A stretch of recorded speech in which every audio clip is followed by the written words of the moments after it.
Hello, everyone, and welcome to an International Film Series Z-Brief. And here with me is a special guest. We have Michael Casey, the local film critic for the Boulder Weekly. And we're here to talk to you about a few of the things that are available to watch through the internationalfilmseries.com website. And I just also want to say real quick, we are ecstatic to see that the CDC is opening things up. We've gotten an email from CU campus saying that things look like we might have a chance of bringing back some programming pretty soon. And we're psyched about that. But in the meantime, we are offering things for you to see, premieres. And I want to let people know that we've also got a freebie. We've paid Kino Lorber for the exhibition rights so that we can share for free a 3-hour German production that's a reinterpretation of Berlin Alexanderplatz. And if you want to brush up on your German, if you're a fan of the Fassbinder version, or if you're just someone who wants to check out an award-winning film for free, please go to the website. There's a code for you to enter, and then you can get your, it's 3 hours long, but it's in 5 parts. So you don't have to watch it all at once.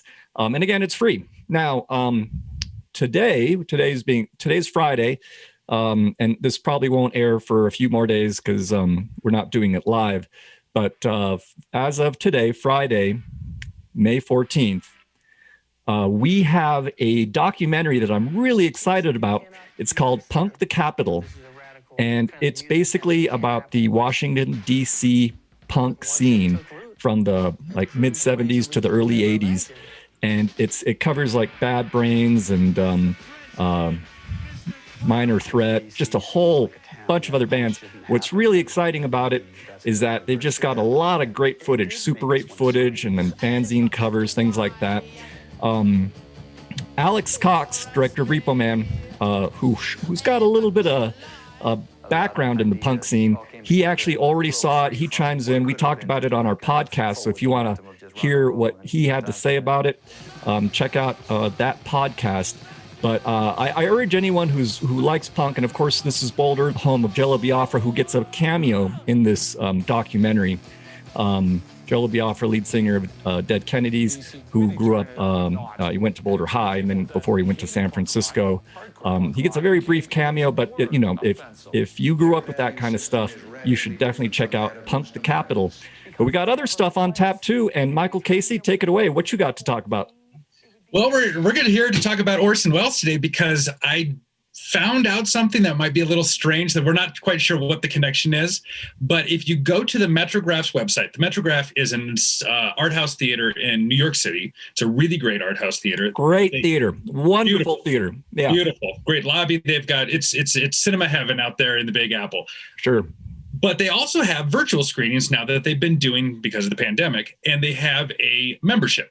So for $5 a month, you can watch a lot of the different programming that I have on there. They've been doing Welles Mondays recently, where they've been screening Orson Welles movies. A new release is Sisters with Transistors, which we've been offering through the IFS. It's actually being offered through Metrograph. And if you go to Metrograph and you buy your subscription, it says sponsored or presented by the International Film Series. So I figured, why not? We have to talk about Orson Welles. A couple of years ago, I presented a program when we were back in live in person on Orson Welles. We did 5 movies. It was a retrospective leading up to the release of the completion of The Other Side of the Wind. So Other Side of the Wind was a project that Orson Welles never brought to completion because he died while he was still trying to find the end funding for it. And it was a project that was made in fits and starts, and it just never quite came together. And thankfully, producer Frank Marshall, who worked on the movie at the very beginning, it was one of his very first jobs, and Peter Bogdanovich and Joseph McBride, and just a slew of Welles aficionados, fans, people, friends of his, finally brought it to completion, and it was presented at the Telluride and the Venice Film Festival in 2018. It was printed on 35 millimeter, so we brought it to the IFS with 4 other Welles films, just kind of looking through his oeuvre and how it led up to this movie. We saw. We actually Leon Vitali was out during the weekend when we were showing. He was, because we did the Barry Lyndon and the Film Worker documentary right after. Yeah. And he really liked it, so it was fun that we were able to show that to him on film. Oh, it was nice when we could get into a movie theater with film and people and all talk about these things. Those days are coming back soon, my friend. But in the meantime, let's go back to what we're talking about now, which is called the Around the World with Orson Welles. There's a lot of projects that Welles worked on in between his first project, which was Citizen Kane, and his last project, which was The Other Side of the Wind. And a lot of it did not see wide release. And he was an expat in the 50s. He left America in late 40s, stationed in Italy, kind of bounced around for a while. And the story of how this TV show came to be really started in Paris in 1955. He was trying to put on a stage production of Moby Dick when Wolf Mankiewicz, which sounds like Herman Mankiewicz, but it's not. It's a different name, different spelling, different person, was a theater owner. And he said, why don't you bring this production to London and I'll fund it? And Welles, following the money, went to London and staged Moby Dick there. Now, while they were in London, they needed to find some other projects to give Orson some other money. So Mankiewicz pitched this idea to BBC TV, said, we're going to do a TV show called Orson Welles' Sketchbook. It was 6 15-minute episodes of a static camera of Orson talking to the camera while he doodled on a sketch pad. He told stories about John Barrymore's dogs. He talked about War of the Worlds. He talked about his early days in the theater. He talked about this one incident in which a white cop beat a black Army veteran so bad that he blinded him.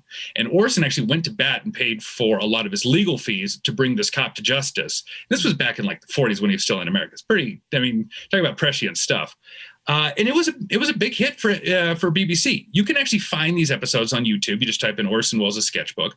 They're not fascinating visually because he's just talking to a camera, but he is a captivating storyteller, and he's a pretty good drawer. So that's kind of fun. But BBC wanted more. They wanted another hit. So Mankiewicz and Orson pitched them in this idea of it's a travelogue show. So it is Around the World with Orson Welles. They shot 6 episodes, shot and completed 6 episodes in the summer of 55. Those aired in October up through December. A 7th was partially completed, but then abandoned. But according to the Metrograph's website, their original contract was 25 episodes for 25 weeks, which would have been nuts. And there's no way that ever would have happened. So we're stuck with 6. And they're actually really good. So that's what the Metrograph is screening on their website. They are available now through June 20th. It's $5 for the monthly screening. So not only do you get to watch all these for $5, but you get to watch what else is up there. And they're really good. And the quality of the presentation there is really good too, which is great because a lot of the Orson Welles stuff fell into either forms of the public domain or copyright problems, and they just look like garbage when you do find them online. So this is nice to see this stuff all cleaned up. It is, however, a show that definitely you can see the production scenes because they're definitely working with low budgets. They're working very quickly. There's all the hallmarks of the Orson Welles' like later career where like the dubbing doesn't quite sync up. There's aspects of it where you can feel that he's riffing whenever he's at a loss for maybe what the line is or something. And that's actually a lot of fun here because I don't really know where the truth ends and the bullshit begins, but it doesn't really matter because he's such a great artist at it that I'll just accept it.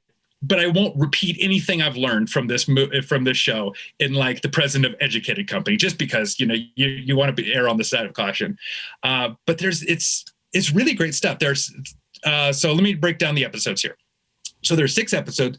The first 2 take place in the Basque Country, which is in Spain, but it's actually outside of Spain. It's an independent nation. And he has this utter fascination with the Basque people, both the ways of their life and of their sport was pelote, which is a version, which is kind of like an ancestor of jai-alai.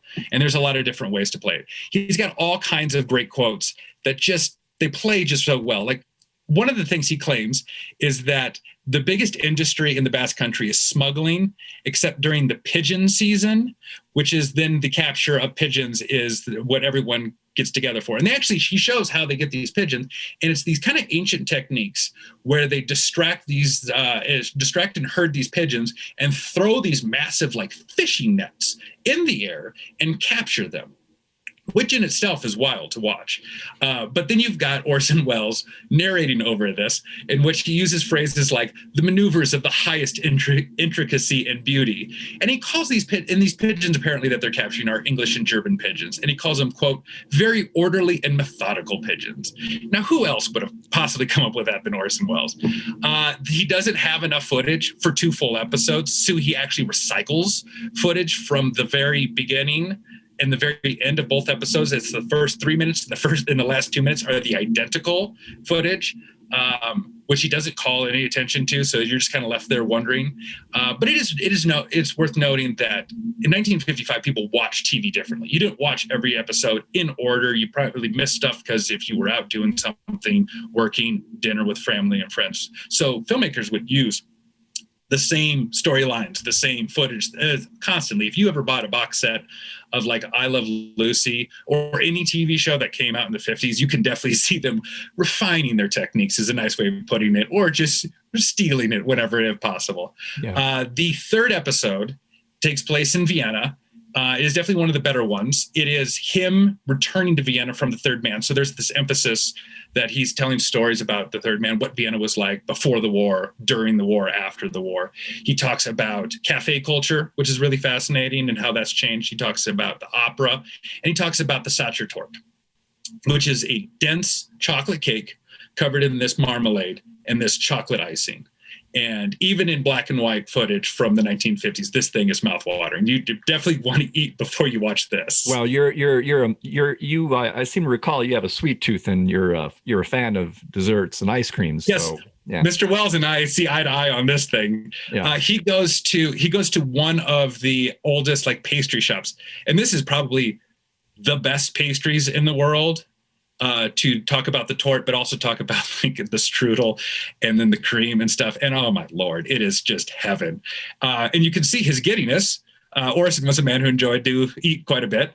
And actually, there's a lot of fun in watching Orson Welles in this because he's just turned 40 and he's a bigger man. And he's got like these wisps of gray hair that kind of betray his age, but he's still got that boyish, cherubic look to him. He's got that great smile, and he's got that great way of like looking at you. And since he's doing this as a travelogue, he's looking into the camera a lot. And actually, the show's in an interesting way is very Brechtian. He's constantly walking around with the camera. When he photographs his interviewers, he likes to photograph boom mics and the lights in with him. When he's shooting in Vienna, he's shooting in a cafe so that his interview subject is against a mirror so that you can see him and the camera in the mirror, but you can also see if there's a second camera because you can see his over the shoulder. Mm-hmm. And like I said, like you get to see the seams of how these things are put together. And he doesn't call attention to it other than it's just there. This series is kind of like the connection between his 1943 Good Neighbors documentary, It's All True, which he made down in Brazil, and his 1973 documentary, F for Fake. Like you've got one where he was really trying to just capture what he saw, and there was some massaging with the story, to F for Fake, which is just a big hoax, which is like 2 hours of just lies upon lies in like the best possible way. This has a little bit of both. You can definitely see that a lot of the reverse shots are done in a studio because the lighting's really good and the sound is really crisp. Jump ahead to the 6th episode. It is about a bullfight in Madrid, and he narrates the show as if he's a ringside announcer. So you see Orson enter the plaza, you see all the people around him, you see him sit for, I think, 20,000 people to watch this bullfight, and he gets his carnation and everything. And then the camera cuts, and it's him holding a microphone between two, things, and you got some people behind him. And then he just talks about how he narrates the bullfight like he's doing play-by-play. He would have been a spectacular play-by-play announcer, among other things that he does. And it's just fun. It's a lot of fun. Vienna's really good. The 4th one is in Paris. It's in Saint-Germain-du-Paris, which is the oldest neighborhood in Paris. And he talks to the oldest resident of the neighborhood, which is Raymond Ducan. And I don't know if that's true. That's just that's what he's telling us in the story. Ducan is a artist, a sculptor, a philosopher, a poet, a writer, a theater. He operates a theater. He actually makes everything that he wears and utilizes. And I think at one point he says that he tries to make everything that he needs. When Orson calls him on it, he says, well, does this contradict any of your principles? And Duquesne says, no, because it's stolen. And Wells goes, stolen? Goes, yes, it's stolen. Because even if you pay money for a thing, it's a very polite way of stealing it. And Duquesne is as good a bullshitter as Orson Welles is. They have this long talk about whether or not Duquesne should allow women to wear pants in his theater because he's extremely old-fashioned and conservative about this. And Welles, who was a pretty out-and-out liberal progressive guy in Hollywood, really likes to take him to the bat on it. They go toe-to-toe. It's great. And then when Welles, in the 5th episode, when he goes to England, he talks to the Queen's pensioners, and he ends up talking to 6 widowers who are living just very destitute, but they're living on the pensions. And he finds out halfway through the interview that they're all Tories, which is very conservative. And of course, he wants to press him on that. But he does it in a very kind of, I don't know, like kind way. He's very generous. He's not combative about these things. He just likes to have a conversation. And while he's shooting this, there's a pub behind him. Some drunk patrons over there is yelling at the barkeep, and it throws Welles off. But when you throw Welles off, he's just got another story to tell. And it's, like I said, it's a lot of fun. Each episode is 25 minutes. They're pretty well put together. And you just get a lot of fun of just watching Orson Welles kind of walk around. And I will say that it's not a travelogue the way that the James Fitzpatrick stuff did for Warner Brothers, where it was this Technicolor is here in Ottawa, and they have these grand shots of people walking and scenery and all these kind of the tourist trap kind of things. Welles is kind of more in the modern day travelogue series, kind of like Anthony Bourdain, where he's more interested in a specific person or a specific thing to explain culture and the greater area, rather than he is to try and take it all in at once. Okay. So going back to Vienna, the soccer tour is really important to him because it is a historical thing. It has been made by these 2 families for hundreds of years. These are the only places that you get it. They had copyright wars over it, over who gets to call it what, whether it's the original soccer tour, who uses what ingredient, whether it's 2 layers of marmalade or just 1, whether the secret's in the icing, or whether or not it's even a secret, or this. And those are the kind of things I really like in watching travel shows for today. You can look in a book and find out where the place to get the best sushi in Tokyo is, sort of thing. But you want to talk to the guy. You want to talk to Jiro, because he's the guy who's been doing it for so long. He's inherited this business. You want that history because that says way more about the culture than probably anything else. And then on top of that, you've got Orson Welles just pulling from this encyclopedia of stories that he's got. Some of them are well-known stories, of the opera. He's got a lot of good ones. Some of them are from his own youth. Some of them, like I said, he's probably just making up. They're all good. It's a lot of fun. It is, like I said, it's at the Metrograph.com. You can watch them online now, or I actually watch them through my Roku on the TV, and they have I believe Fire Stick, Apple TV. They have a bunch of different ways that you can watch it. It's a really easy platform to use, and apparently it's presented in conjunction with IFS, which is good enough for us. That's right. So get your Orson Welles on, and Michael, thanks so much for that recap. So it's good to let people know what's out there, and especially when it's not something you can easily find just from our website. Yeah, or find easily. These episodes were remastered back in 2015, which was the centenary of Orson Welles, by I believe the BBC, and you might be able to find it through Interlibrary alone, but it's not easy to find. It was one of those run-ins where they probably only pressed about, I don't know, maybe 1,000 Blu-rays or something. So it's not easy to come by, which makes these things all the better. Right. Excellent. Well, cool. Thanks so much for joining us. And absolutely. Yeah, let's do this again when we have some more things to talk about. I know we'll have some more drops at the International Film Series website, so we'll catch people up soon enough. Thanks again. Ciao. Ciao.